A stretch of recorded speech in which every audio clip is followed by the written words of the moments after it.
Pak Ustadz mau tanya, kan adik saya kerja di salah satu perusahaan leasing ya, leasing motor. Nah itu kan riba. Terus calon suaminya juga kerja di situ sama. Saya bingung jadi harus kayak gimana ya buat dua-duanya kan kerja di wilayah riba gitu. Apa solusinya kayak gimana? Pengennya pasti dua-duanya keluar. Cuman kalau untuk kebutuhannya kan masih bisa dipenuhinya di situ gitu. Kalau sekarang dua-duanya keluar nanti gimana nih kayaknya? Baik ya. Gitu. Adik saya menikah, kalau permintaan orang tua sih pengennya salah satu keluar atau dua-duanya keluar. Cuman untuk nyari kerja lagi kan gampang gitu. Gitu aja Pak Ustadz. Makasih. Assalamualaikum. Jazakallah khair insyaallah. Waalaikumsalam warahmatullahi wabarakatuh. Baik, mari kita lihat pelan-pelan ya. Ini persoalan selalu terkait dengan rizki. Saya mau tanya, yang punya rizki siapa? Allah. Yang mengaturnya siapa? Ya sudah, ikuti hukum Allah. Jangan takut, kan? Jangan takut. Saya turunkan dulu rumus rizki di Quran ya. Bismillah. Tahan sebentar ya. Baik, mudah-mudahan yang tadi bertanya bisa melihat dengan jelas dan bisa mendapatkan jawaban yang menenangkan insyaallah. Tapi saya turunkan dulu sebentar. Saat manusia diciptakan, Allah sudah berjanji akan memberikan rizkinya. Quran surah ke-51 ayat ke-22, posisi paling kanan di pertengahan ke bawah sedikit. Kemudian dijanjikan itu akan diberikan di bumi. Quran surah kedua ayat 29. Ditugaskan Anda untuk mencarinya dengan cara yang dibenarkan. Quran surah kedua ayat. Anda ingin lebih cepat mendapatkannya, Anda lakukan amalan di Quran surah kedua ayat 172. Kalau Anda belum berangkat keluar, rizkinya sudah datang kepada Anda bisa kerjakan amalan di Quran surah ke-7 ayat 96. Baik, jangan khawatir, Allah pasti memberikan rizki Anda. Tidak ada Allah menciptakan orang miskin di muka bumi. Kalau tidak cukup, pasti dia kaya. Itu ada di Quran surah ke-53 ayat ke-48. Bahkan saat Anda merasakan kurang pun, insya Allah akan dibantu. Di Quran surah ke-9 ayat ke-60. Tidak cukup dengan ini, bisa dibantu lagi di Quran surah kedua ayat 215, posisi paling kanan sebelah bawah. Baik, sampai Anda meninggalkan riba seperti pernah kita ulas ayatnya. Baik, perhatikan sini. Bismillah. Teman-teman sekalian, sekarang fokus ya, lihat betul. Jadi nanti kalau Allah sudah tawarkan yang baik, kenapa Anda pilih yang kotor? Yang baik sudah ada, kenapa pilih yang kotor? Dan sama-sama akan didapatkan. Sekarang lihat teorinya. Quran surah 51 ayat 22. Wa fis samaa'i rizqukum wa ma tu'adun. Dan di langit ya. Rizki Anda sudah ditetapkan. Jadi sebelum kita dilahirkan, dalam usia 4 bulan kandungan, itu Allah sudah menetapkan rizki kita.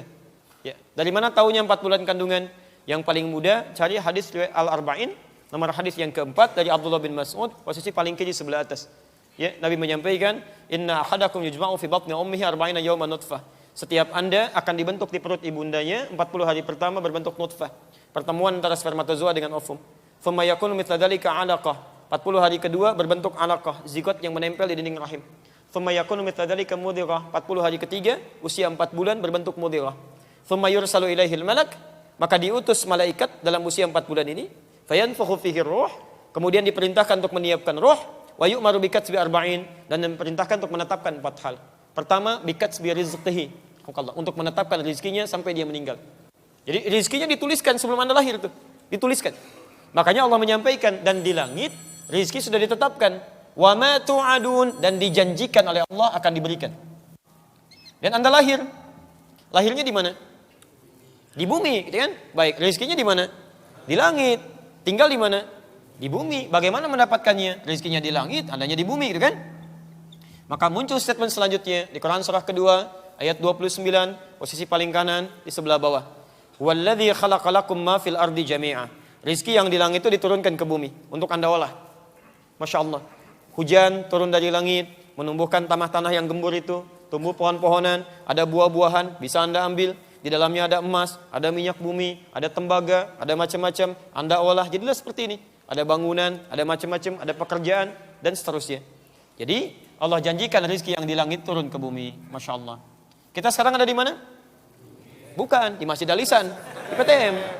PTM, ya. Baik, Anda tinggal di PTM. Rezeki Anda misalnya turunnya di Padang. Baik. Padang di mana? Ya, di bumi juga gitu kan? Bumi juga gitu kan? Anda tinggal di PTM, rezekinya di Padang. Taib ya? Maka apa yang harus dilakukan? Taib, sementara turunnya di Padang, Anda tinggalnya di PTM. Maka yang paling logis adalah dilakukan, Anda berikhtiar, dapatkan rezeki itu kan? Anda berangkat, makanya turun ayat. Hikmahnya adalah Quran surah kedua ayat 168. Ini ikhtiarnya. Ya ayyuhan nasu, hei manusia. Jadi hukumnya kalau di Quran disebutkan dengan kata manusia, ini hukumnya berlaku untuk umum semuanya. Baik muslim atau non muslim. Disebutkan 241 kali dalam Al-Quran. Hei manusia, kulu mimma fil ardi. Pakai min dan ma. Lihat kalimatnya. Ya ayyuhan nas, hei manusia, kulu. Silahkan Anda cari rizki, bagian yang bisa Anda makan. Ya. Ini sistemnya menggunakan kalau dalam bahasa Arab disebut dzikrul ba'dhi yuradu bihil kullu. Disebutkan sebagian, dimaksudkan keseluruhan. Kalau dalam bahasa Indonesia, sinekdok pas prototo. Ya, Pah, mau kemana? Mencari sesuap nasi. Kan bukan sesuap kan?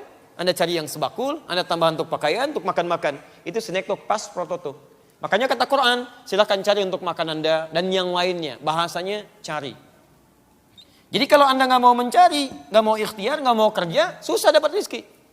Di pertama nggak ada kaitan dengan keimanan, terkait dengan ikhtiar kita. Anda orang soleh, masya Allah, rajin ke masjid, rajin sholat, tapi nggak pernah mau nyari rezeki, susah datang. Jangan Anda adukan kepada Allah, ya Allah, saya sholat ya Allah, saya puasa, tapi kenapa dia nggak sholat bisa kaya? Cek, Anda kerja nggak? Pahami itu. Ya. Ini tidak mudah ya. Dulu ada 2 anak di Mesir, mahasiswa, ini berdebat masalah ini. Yang satu mengatakan Allah sudah janji rizki di langit akan diturunkan, dijanjikan diberikan pada kita, pasti dapat. Jadi nggak usah kerja pun pasti dapat. Kata yang satu tidak, karena diikat dengan ayat yang lain. Kamu mesti ikhtiar. Kata yang satu temannya, saya buktikan, saya akan bersembunyi di satu tempat di masjid dan qadar Allah di masjid itu ada muhsinin. Jadi orang yang suka ngasih makanan, donatur. Dia ngumpet di belakang tuh, ya. Dan nggak kelihatan, tutup oleh dia kan. Tayyib, begitu ngumpet di bawah meja, dia bersembunyi. Hari pertama datang muhsinin, ya, yang ngasih makanan bagi yang itikaf. Ketika dibagikan dia nggak dapat karena ngumpet. Hari kedua dibagikan lagi, dia nggak dapat karena di belakang. Hari ketiga yang itikaf tidak terlampau banyak. Ya, beliau bertanya muhsininnya, ya, ilmin akhir, ada yang lain nggak? Kata DKM-nya, wallahi ma fish akhir, nggak ada yang lain. Karena dia sudah 3 hari nggak makan, lapar dia kasih kode. Dalam. Taib, kaget DKM, siapa ini kan? Begitu dibuka, ada seseorang sudah kelihatan lapar karena nggak makan dalam 3 hari tadi. Akhirnya disampaikan pada orang baik tadi, muhsinin tadi, dimintakan langsung double, 2 gitu kan, 2 kotak. Dikasih pada orang ini. Begitu diberikan, teman yang pertama debat tadi datang kepada dia. Ya, dia katakan, apa saya bilang, rizki itu mesti dicari, sekalipun dengan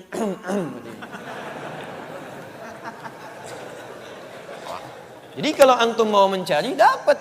Ya. Insya Allah, prit, mobil datang 2000, gitu kan? Prit, 2000. Tapi kalau Anda nggak mau ikhtiar nggak bisa. Apa Anda masuk ini Alisan tuh mau bikin sekolah di samping gitu kan? Apa Anda duga dengan orang ke masjid hanya bermohon ya Allah, ya Allah, ya Allah, belum ada atapnya, turun dari langit, Allahu Akbar, berang gitu kan? Nggak bisa. Kalau begitu nanti tukang cornya bangkrut, tukang ininya nggak ada kan dan sebagainya. Ini kulu, Anda harus ada usaha. Nah, tapi ingat ya, ketika diminta usaha menggunakan min, kemudian ma, baru fil ardi. Kalimatnya asalnya begini, min dengan ma. Anda baca dengan idgham kan? Idgham bi gunnah. Jadi mimma untuk memudahkan, kemudian disatukan kalimatnya menjadi begini, mimma. Asalnya seperti ini. Min ini, awas hati-hati ya. Min ini menunjukkan harfut tab'id, menunjuk pada sesuatu yang sebagian, tidak semuanya.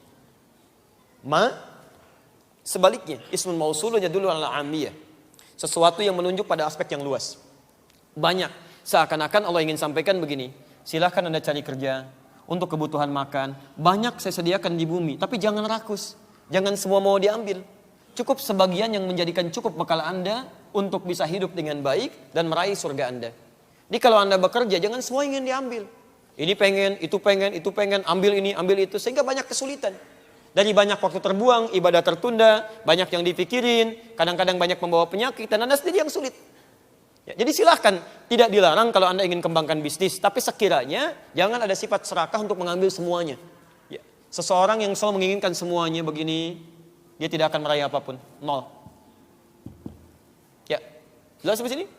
Tayyib. Jadi ini caranya, silahkan dapatkan halalan tayyiban dengan cara, nah ini poinnya, halal tayyib. Jadi Allah sudah turunkan yang halal dan tayyib terbaik. Apa lawannya halal? Haram.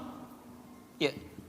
Jadi ketika Anda memilih yang halal, saat bersamaan akan ada bisikan untuk mencari yang haram. Itu yang bisikin setan.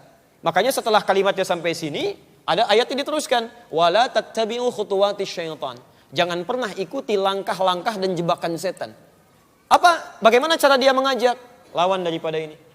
Karena saat Anda bekerja, ya ada tawaran pada yang halal, saat bersamaan setan bawa yang haram. Ya, ini pasti fitrahnya begini. Kalau Anda nggak percaya silakan. Saat Anda akan bekerja, selalu ada seperti itu. Tawaran halal, tawaran haram. Kalau Allah sudah tawarkan yang halal, kenapa Anda ambil yang haram? Ya, dan dapatnya segitu juga. Jangan dikirakan beda ya. Saat Anda akan dilahirkan, ditetapkan oleh Allah rizkinya. Tapi dirahasiakan. Misal, rizki Anda 1 miliar, 1 M. Anda mau cari dengan yang halal, atau dengan cara yang haram, dapatnya segini juga, nggak akan lebih. Ya, cuma barangkali Anda merasa, oh dapat banyak nih, kalau korupsi dapatnya banyak, langsung 500 juta. Masya Allah, dengan cara yang halal pun sama dapatnya segitu. Cuman Allah tidak berikan beban bagi Anda, disimpan oleh Allah. Begitu butuh, kasih. Sehingga Anda nggak banyak mikir, lebih mudah. Masya Allah, saya tanya begini ya, Anda pengen uang 1 miliar, dipegang di tangan kelihatan, atau dikasih yang sama 1 miliar tapi ditahan oleh Allah. Setiap butuh kasih, pilih yang mana?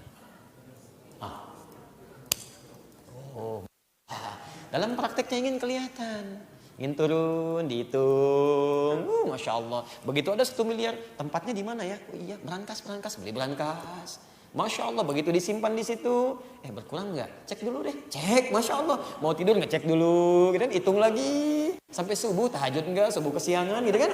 Ini banyak yang dipikirin, banyak, gitu kan? Jadi jangan diduga kalau Anda mencari dengan cara yang halal, kekurangan rezeki, tidak, nggak ada yang kurang. Minimal kalau nggak kaya, Anda cukup. Quran surah ke-53 ayat 48. Ya, huwa aghna wa aqna. Dialah Allah yang menjadikan Anda kaya atau cukup. Nggak ada yang miskin. Ya, burung saja, tahu burung? Halo, tahu burung? Jangan katakan wallahu a'lam.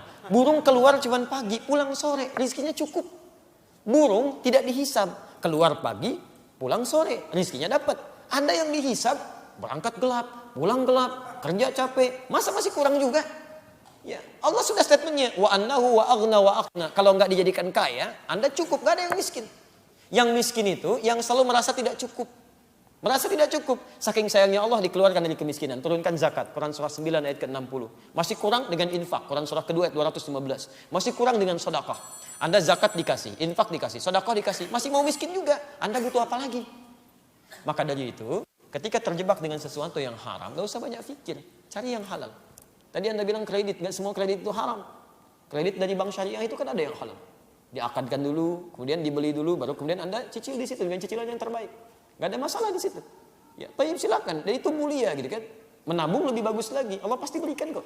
Pasti berikan. Ya, dan insya Allah ketika Anda berjalan di jalan Allah, itu akan diberikan kemudahan. Itu janji Allah Subhanahu Wa Taala. Walaupun awalnya tidak mudah. Ya, seperti orang tahajud, awalnya kan gak mudah. Tapi kalau sudah terbiasa kehilangan tahajud sedikit, besoknya bisa menyesal itu. Bisa menyesal. Maka silahkan ya Anda mulai seperti Abbas paman Nabi memulainya. Itu terjebak riba luar biasa. Bahkan tokoh riba. Ketika turun ya perintah Al-Quran masuk Islam, dibebaskan ribanya. Riba pertama yang dibebaskan ribanya Abbas radhiyallahu taala anhu. Apa yang terjadi ketika ribanya dibebaskan itu? Masya Allah, bisnisnya semakin pesat, tumbuhnya semakin pesat, dan hebatnya ketika asetnya datang terus bertambah, malah pekerjaannya lebih ringan. Taklimnya bisa ikut taklim Nabi sampai hafal 200 hadis. Kemudian sholat malamnya tetap ditunaikan, dan semua sahabat Nabi begitu. Uthman bin Affan, Abdurrahman bin Auf, Tamim Ad-Dari. Saya sering sampaikan, cek di kitabnya Imam An-Nawawi itu. Ya, At-Tibyan fi Adab Hamalatul Quran. Kalau terbitan Darul Kutub Al-Islamiyah warna merah marun, halaman 38, kemudian paragraf pertama baris 1 sampai 2, posisi paling kanan sebelah atas. Itu orang-orang ini, saya kasih contoh Uthman aja ya, sahabat Nabi radhiyallahu taala anhu. Beliau itu sahabat Nabi, orang paling pemalu. Malaikat Jibril aja ketika turun melihat Uthman ikutan malu. Malaikat Jibril tuh, ya. Dan menikah dengan 2 putri Nabi, dikenal dengan Dzunnurain. Masya Allah. Kemudian apa yang terjadi? Masih sempat dalam sibuknya, asetnya banyak. Sampai sekarang masih ada asetnya. Dalam keadaan sibuknya, gak usah ditanya salat wajibnya. Masih sempat salat sunnah tahajud sampai dengan khatam Quran malamnya. Dan dijamin masuk surga tanpa hisab di lisan Nabi. Sahabat Nabi menikah dengan 2 putri Nabi, masuk surga tanpa hisab. Malaikat Jibril turun malu kepada beliau. Asetnya banyak luar biasa. Setelah 15 abad masih ada, masih sempat menunaikan tahajud, ya, sampai khatam Quran dan bebas dari riba. Antum sahabat bukan? Tidak menikah dengan 2 putri Nabi. Malaikat turun belum tentu malu sama antum, gitu kan? Masya Allah, surga belum jelas sampai malam ini. Hisab masih menegangkan, Masya Allah, gitu kan? Ya, masih ingin terlibat dalam sesuatu yang dilarang oleh Allah Subhanahu Wa Taala. Karena itu keluarkan ayat-ayat tentang riba untuk motif. Kalau masih nekat untuk riba, nah itu seperti kata Quran, saya pernah terangkan kan, seperti orang diselimuti oleh pengaruh setan. Yang kedua ngajak perang dengan Allah Subhanahu Wa Taala, nggak mungkin menang. Ya, yang ketiga nanti di alam kuburnya punya siksa spesial. Yang keempat di akhiratnya juga spesial siksaannya. Jadi lebih baik Anda yakin dengan ketentuan Allah, pelan-pelan keluar dari situ dalam kebaikan, berdoa dulu kepada Allah, nanti insya Allah Allah mudahkan. Ya, Allah Ta'ala a'lam bis-shawab.